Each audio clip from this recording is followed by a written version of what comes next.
Well, did you realize that each Oklahoman generates an average of 1,200 pounds of garbage each year? And that totals up to over 4 billion pounds of garbage in Oklahoma landfills. And as you can imagine, those landfills are beginning to really fill up quickly. Now, it's also thought that 20% of that garbage is actually landscape waste like we have here, which really consists of leaves and grass clippings, shrub trimmings, several of those things. So really what we want to try to show you is that most of that 20% can really be recycled through composting.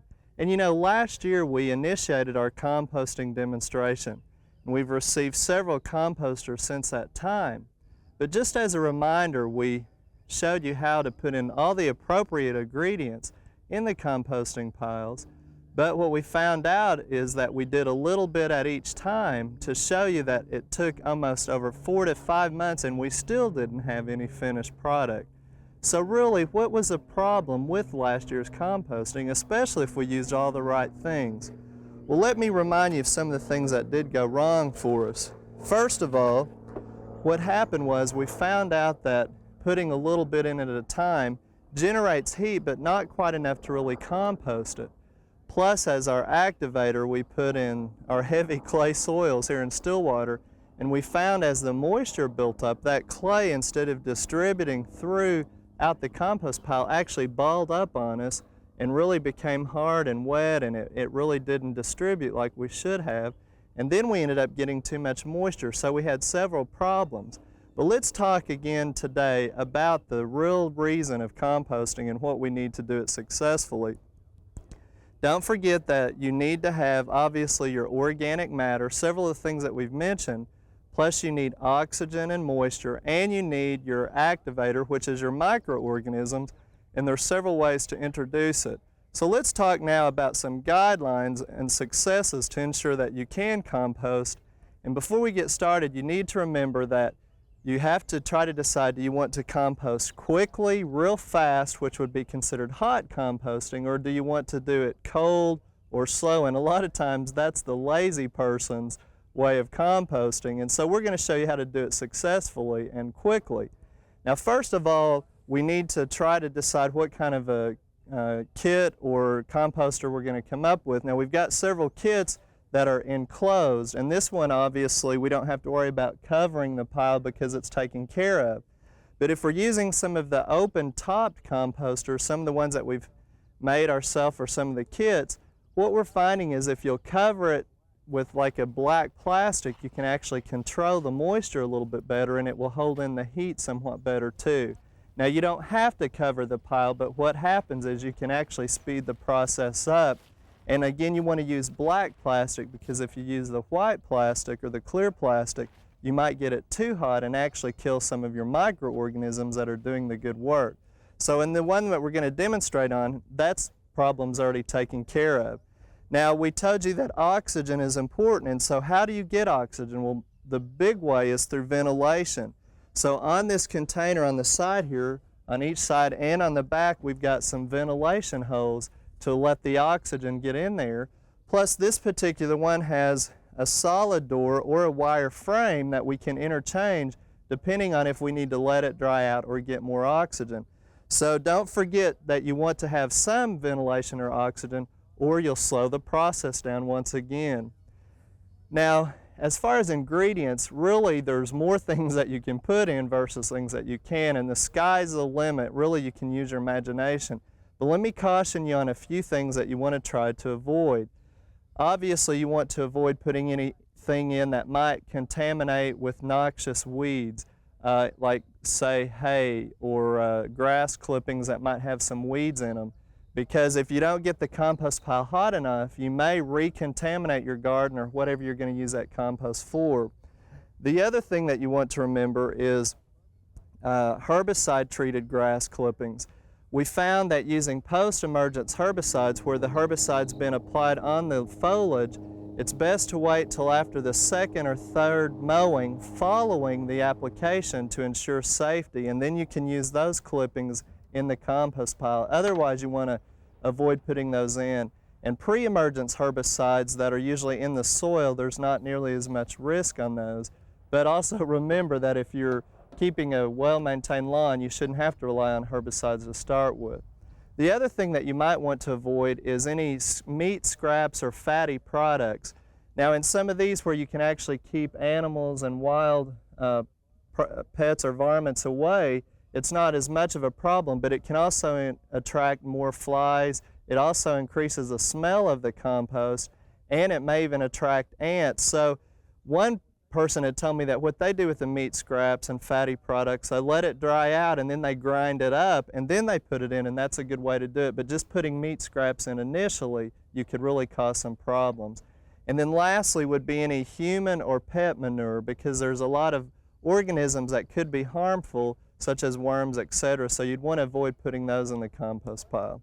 Now one key to it, we're putting in leaves and grass clippings in this particular one. Anytime you can shred things up in smaller pieces, like the leaves down here, we've shred these up and we've used that on some of our composting kits. But our larger ones, obviously that's very time consuming, and we happen to have a chipper shredder to be able to do that.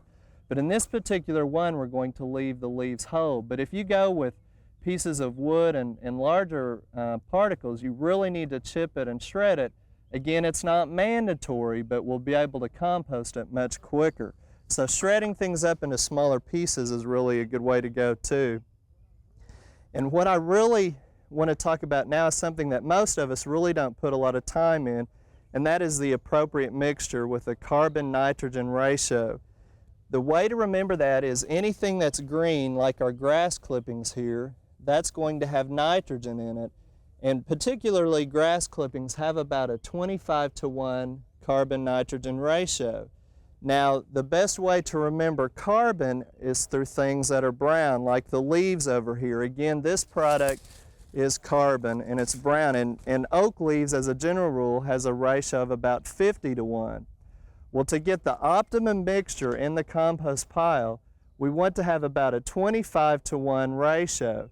Now, with the ratio that we have of our two products here, we're putting in about a 50-50 mix of carbon and nitrogen. Now, if you're going to put it in, it's really even better to get a little bit more carbon, because you can correct the problems if you don't get the appropriate mixture. So again, we're going to shovel in about a half mix of each, and the best way that we're doing that is I'll put in a shovelful of grass clippings, and then I'll follow it with some of the leaves. And that way I'm mixing it appropriately to start with,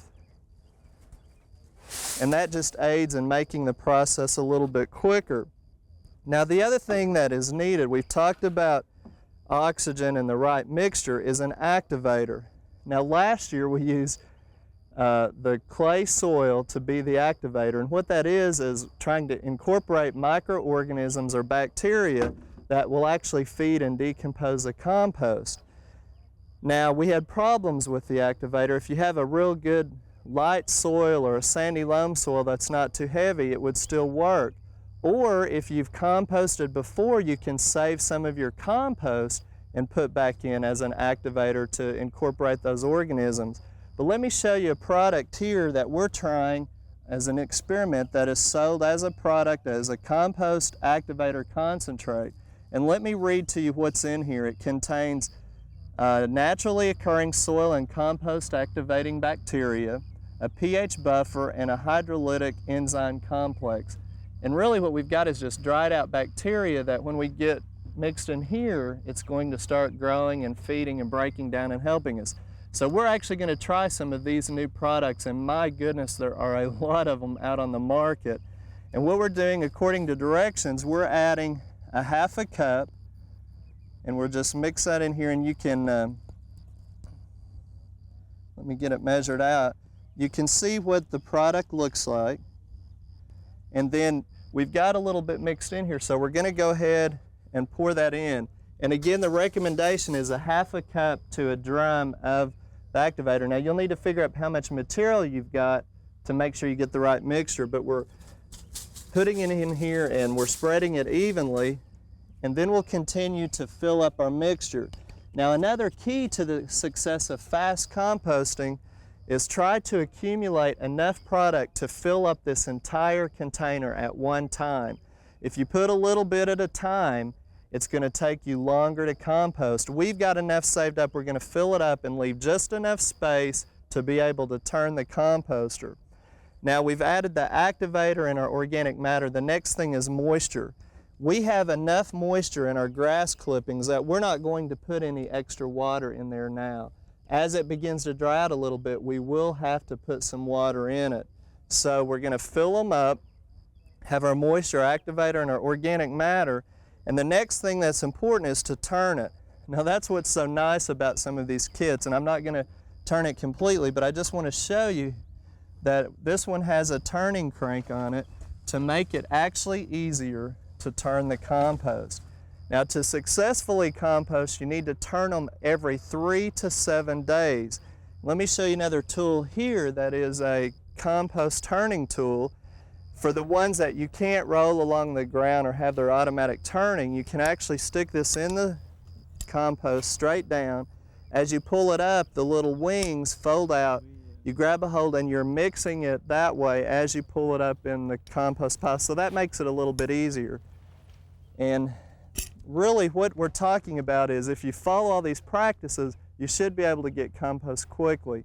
Now, how do you know when compost is ready after you've done all this work? Some of these recommend that you can get compost in as little as 2 to 3 weeks. We're going to tell you later on how those results turn out among our tests here.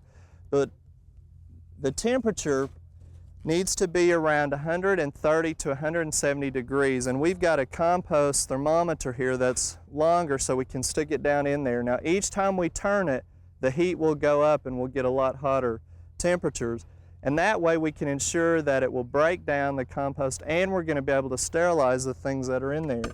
But you should be able to tell the finished product. We've still got a few little twigs that haven't broken down completely, but you can tell by the smell. It smells real rich and humus. It's not a nasty smell, and it has a real dark, rich color, and it's perfect for many different uses, like a mulch. It can actually be used in the fall garden, where we have a lot of success, where we're having to cool the seeds down a little bit in the hot summer temperature, so we actually cover them with their compost, and it can be used as fertilizer. And again, let me take you over and show you a little bit more about fertilizing, but we'll keep you in tune on how these demonstrations are going, and then we'll come back and talk about some of the different kits too. We hope you've enjoyed this classic from the Oklahoma Gardening Vault. Remember, even though these tips and techniques are timeless, there's always something new to learn in the world of gardening. By subscribing to both Oklahoma Gardening and OK Gardening Classics, you'll have access to a wealth of gardening knowledge, both classic and contemporary.